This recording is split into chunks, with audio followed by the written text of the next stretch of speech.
ಒಂದು ನಂಬಿಕೆಯ ಹೆಜ್ಜೆ. ಪ್ರವೀಣ್ ಕುಮಾರ್, ಪದ್ಮಶ್ರೀ 2026. 15 ಮೀಟರ್ ದೂರದಲ್ಲಿ 4 ಮೀಟರ್ ಕ್ರಾಸ್ ಬಾರ್ 2 ಕಂಬಗಳ ಮೇಲೆ ಇಡಲಾಗುತ್ತೆ.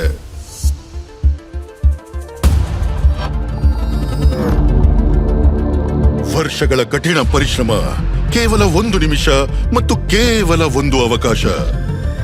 ಮತ್ತು ಇಡೀ ಜಗತ್ತು ನೋಡುತ್ತಿರುವಾಗ ಅದು ಅಷ್ಟು ಸುಲಭವಲ್ಲ.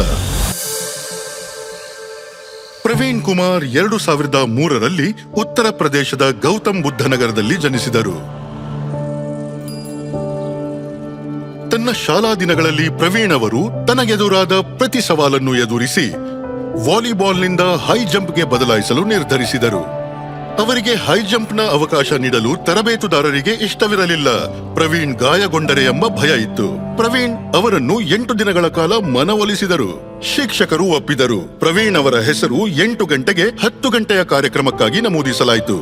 ಎಲ್ರಿಗೂ ಅನಿಸ್ತು ನನ್ನ ಕಾಲಲ್ಲಿ ಪ್ರಾಬ್ಲಮ್ ಇದೆ ಅಂತ. 2-3 ಅಡಿಗಿಂತ ಹೆಚ್ಚು ಎತ್ತರಕ್ಕೆ ಹಾರಲಾಗೋಲ್ಲ ಅಂತ. ಪ್ರವೀಣ್ ಚಿನ್ನ ಗೆಲ್ಲುವಷ್ಟು ಎತ್ತರಕ್ಕೆ ಹಾರಿದರು, ಅದು ಸಮರ್ಥರ ವಿಭಾಗದಲ್ಲಿ.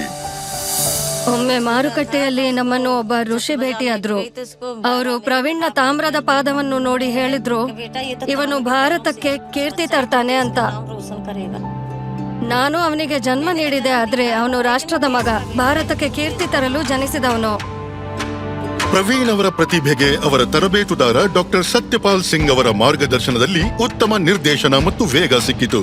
ಹೈ ಜಂಪ್ನಲ್ಲಿ ಯಶಸ್ವಿಯಾಗಲು ಒಬ್ಬರಿಗೆ ಉತ್ತಮ ಎತ್ತರ ಮತ್ತು ಕಾಲಿನ ಬಲ ಬೇಕು.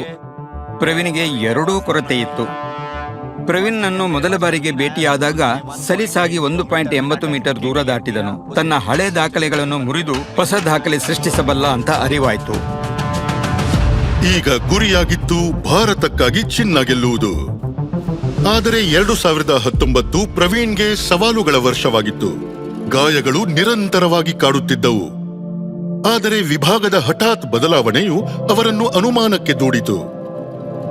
ಪ್ರವೀಣ್ ಬಿಟ್ಟುಕೊಡಲಿಲ್ಲ ಮತ್ತು 1 ವರ್ಷ ಶ್ರಮಿಸಿದರು.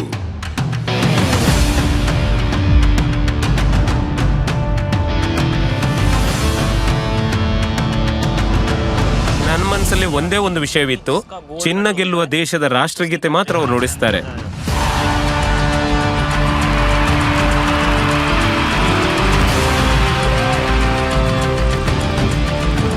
ಪ್ರವೀಣ್ ಗಮನಾರ್ಹ ಪ್ರದರ್ಶನ ನೀಡಿ 4 ಸ್ಪರ್ಧೆಗಳಲ್ಲಿ ಗೆದ್ದರು. ಪ್ಯಾರಿಸ್ ಪ್ಯಾರಾಲಿಂಪಿಕ್ಸ್ನಲ್ಲಿ ಹೊಸ ದಾಖಲೆ ನಿರ್ಮಿಸಿ ಚಿನ್ನ ಗೆದ್ದರು. ಈಗ ಹೊಸಬರಿಗೆ ಕಿವಿ ಮಾತೆಂದ್ರೆ ಸದೃಢತೆ ಮತ್ತು ದೃಢ ನಿರ್ಧಾರದಿಂದ ಎಲ್ಲವೂ ಸಾಧ್ಯ. ಮೆಡಲ್ಗಾಗಿ ಆಡುವುದಿಲ್ಲ, ಭಾರತಕ್ಕೆ ಆಡುವುದು ಇಷ್ಟ, ಅದಕ್ಕೆ ಆಡ್ತೇನೆ. ಪ್ರವೀಣ್ ಕುಮಾರ್, ಪದ್ಮಶ್ರೀ 2026. ಕೋಟಿ ಕೋಟಿ ನಮಸ್ಕಾರ.